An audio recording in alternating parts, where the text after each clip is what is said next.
Election day is almost here. Residents in Wyoming are sharing their personal experiences with public safety as they wait to hear the fate of its police and fire millage on Tuesday.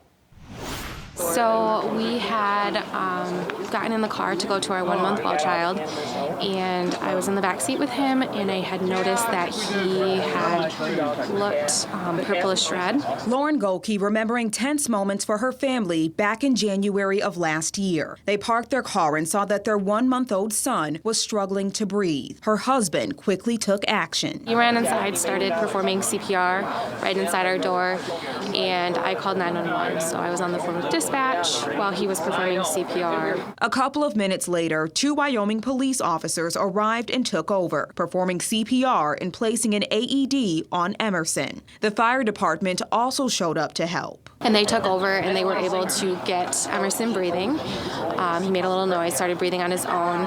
Lauren says the quick response from the fire and police department saved her son's life. She's one of many who came out Sunday to share their experiences with Wyoming first responders to educate voters on the upcoming public safety millage. Sooner that we can have our men and women in uniform to arrive at a scene, the sooner the chaos becomes a little more calm. Chaplain Rick Polisi says voting yes on the public safety millage is necessary to hire more officers and firefighters who are able to respond quickly. He says there's less than 100 officers in Wyoming covering every position in law enforcement. Even a handful more would help. So 27 is our number of officers and firefighters that are needed. Mayor Ken Vanderwood echoing that need, calling the current average response time, which is a little more than 5 minutes, unacceptable. We simply do not have enough police officers to cover all of our shifts and do the things we need to do. This millage passing and the additional hire of the additional officers, firefighters,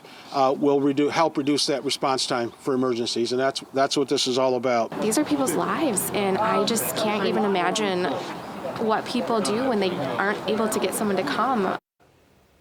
Officials say another thing to keep in mind with this is addressing the rise in violent crime. They say so far this year, there have been 4 homicides in the city. That's total in all of 2022.